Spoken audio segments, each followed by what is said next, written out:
Hello beautiful people, mumeze neza? Nanjye meze neza ndashima Imana. Wiriwe neza, waramutse neza bitewe n'igihe uri bubonere iki kiganiro. Nongeye kugusuhuza rero nkwifurije ikaze kuri Ivine 250. Niba uri mushyashya, njye nitwa Ivine. Wakora subscribe ugakora no kunzogera kugira ngo ujye ubona ibindi biganiro byacu. Niba rero utangiye ikiganiro, ikintu nagusaba nuko waza kureba iki kiganiro kugeza kirangiye. Iyo ni inkomere uduhaye. Thank you so much man, ngo umugisha ugiye kureba iki kiganiro kugeza kirangiye. Ukora like, ukora comment, ukora share, Imana igiguha umugisha. Tubana rero mu biganiro byinshi bitandukanye nkuko bisanzwe. Uyu munsi tugiye kurebera hamwe cyangwa se tugiye kureba ukuntu wakitegura amazi ya gombo, uburyo ki wabigenzamo kugira ngo utegure amazi yawe ya gombo uze kuyanywa afite intungamubiri ukeneye koko. Ikindi aza kugukorera ibyo wifuza ko agukorera. Rero hano ngiye natangiye nzironga, utangira uzironga neza, ukazironga paka umwanda uzishizeho. Murana hano ndi kuzironga, ukagenda uronga kamwe kugira ngo umwanda ushireho neza, ukanazunyuguza ukazironga neza nyine paka umwanda ushizeho. Rero ikintu nakubwira ku mazi ya gombo, cyangwa se abantu benshi ikintu babibaza ku mazi ya gombo, ngiye kubwira imwe mu mimaro amazi ya gombo aba afitiye umubiri wacu, imwe mu yo nabashije kubona. Ikintu cya mbere nakubwira nuko gombo kugira ngo uyikoreshe neza, amazi yayo uyakoreshe neza abe yujuje ibyo dukeneye muri gombo, nuko ugomba kuyamazamo byibura amasaha 8. Ubundi gombo akaba yishyira mu mazi ukayirazamo, ukayiraza mu mazi kugira ngo uze gukoresha amazi mu gitondo cyangwa se n'uwo munsi wose ukurikiyeho. Ariko niba ubona kuyirazamo byanze, byibura gerageza uyimazemo amasaha 8 mu mazi mbere y'uko uyikoresha cyangwa se mbere y'uko uyinywa. Ikindi nuko kunywa gombo buri munsi nta kintu bitwara, ariko nkuko twese tutagira imibiri imwe, ni nako imibiri yacu itakira ibintu kimwe. Rero biba byiza niba uyakoresheje ukabona hari ikibazo ari kugutera, uragabanya ukava niyo nayakoreshaga buri munsi, reka yakoreshe 3 mu cyumweru cyangwa se 4, kugira ngo umenye ngo umubiri wawe, kuko umubiri wawe niwo ukubwira ngo ibintu ndabyishimiye cyangwa se byishimiye. Ntago abantu benshi nyine dukora ikosa ryo kubona runaka yakoze ikintu, runaka anywa iki, runaka arya iki, ukavuga reka nanjye mbyigane. Yego kuko ibyo bintu biba bifite intungamubiri, biba ari byiza, ariko twese ntabwo imibiri yacu ibyakira kimwe. Hari ibindi bintu wakuramo izo ntungamubiri hari ibindi bintu wakuramo intungamubiri nk'iziri muri ibyo bintu wakabaye ukoresha. Ariko niba byanze, gerageza ibindi bintu kuko nta kintu cyari kigira intungamubiri zacyo zihariye ngo uvuge ngo ikintu utakirya nta handi uzakura ibyo bintu ari gukuramo. Ikindi nuko niba uri umutangizi cyangwa se aribwo ugiye gutangira kunywa gombo, nagushishikariza kunywa guhera ku kirahure kimwe, hagati ya mililitiro 200 na mililitiro 250 zuheraho ku munsi, kugira ngo umenye ngo se umubiri wanjye urabyakira gute. Iyo ubonye nta kibazo biguteye, ukomeza wongera ingano, ariko nanone ukamenya ko hari urugero utagomba kurenza. Nk'uko amazi tuyanywa tukagira urugero tutarenze, ni nako na gombo utagomba kurenza urugero. Byibura wakabije nagomba kurenza ibirahure 3 ku munsi bya gombo. Hariya rero murabona nayimvuye kuvoma amazi kuri jibu. Iyo udafitemo jibu, ukoresha amazi asanzwe wasukuye yo kunywa. Ikindi kintu rero ngiye kubabwira gombo ifasha, ubu none ngiye kubabwira ibintu gombo ifasha. Gombo ifasha mu buzima bwiza bw'umutima bitewe na potassium irimo na magnesium biri muri gombo.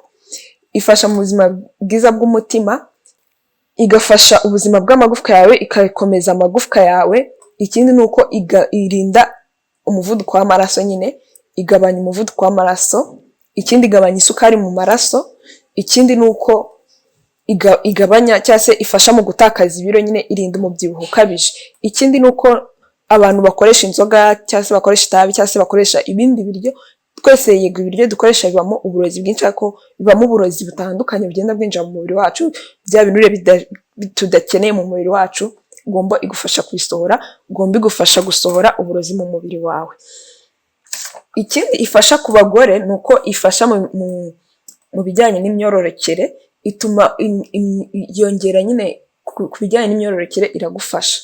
Ikindi nuko abagore batwite kunywa gombo nta kibazo, cyane ko ubushakashatsi bwakozwe bwerekanye ko umuntu wese wanyoye gombo atwite nta kibazo yigeze mugiraho, kerekana none bitewe n'umubiri wawe, kuko ikintu cyose hano ukora mu bintu bijyanye no kurya cyangwa se kunywa, ugendera ku mubiri wawe uko wakira icyo kintu.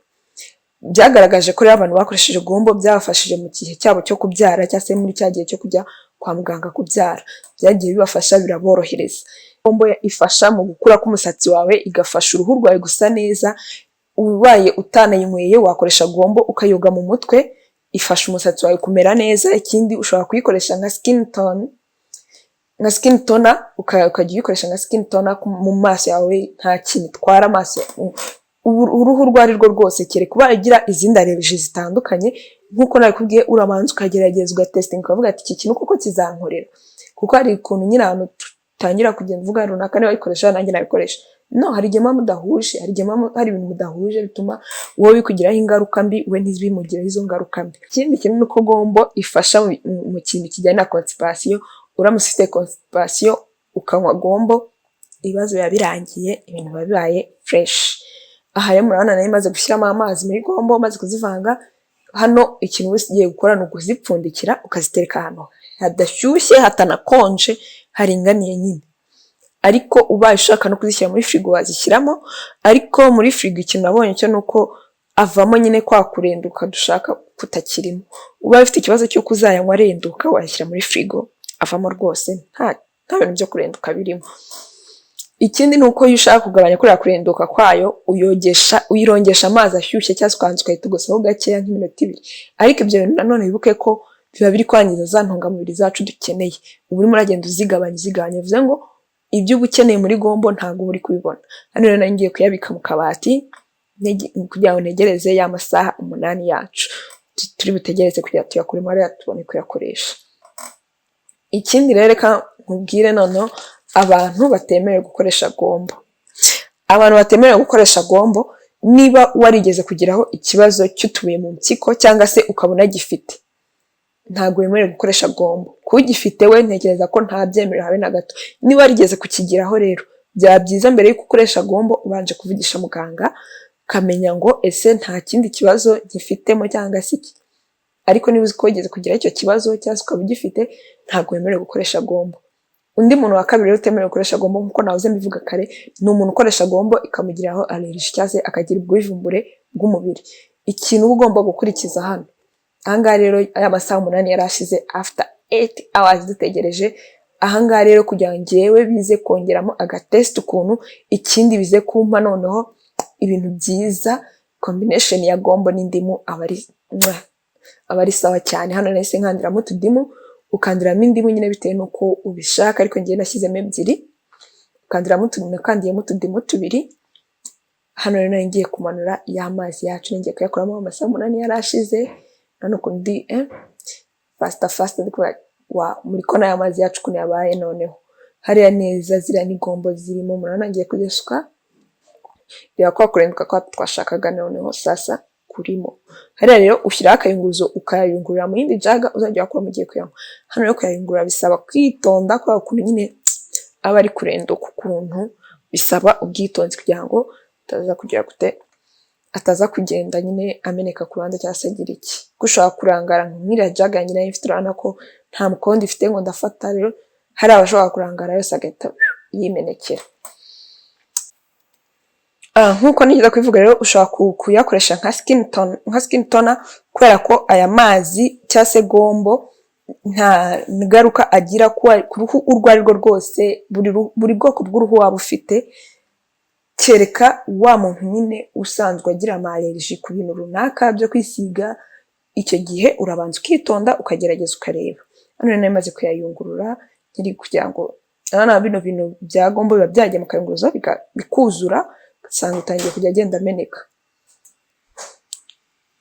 Ikindi nuko twabonye ko ku bagore ifasha mu bijyanye n'uburumbuke, ifasha mu burumbuke bwawe, yongera nyine uburumbuke bwawe. Ikindi nuko ifasha nyine igabanya cyangwa se igufasha muri cya gihe cyo muri labo, ni cya gihe cyo kubugize cyo kujya kubyara, mu gihe cyo kubyara, ku bintu bijyanye n'ibisi, ibintu nk'ibyo ngibyo. Ikindi hano nuko noneho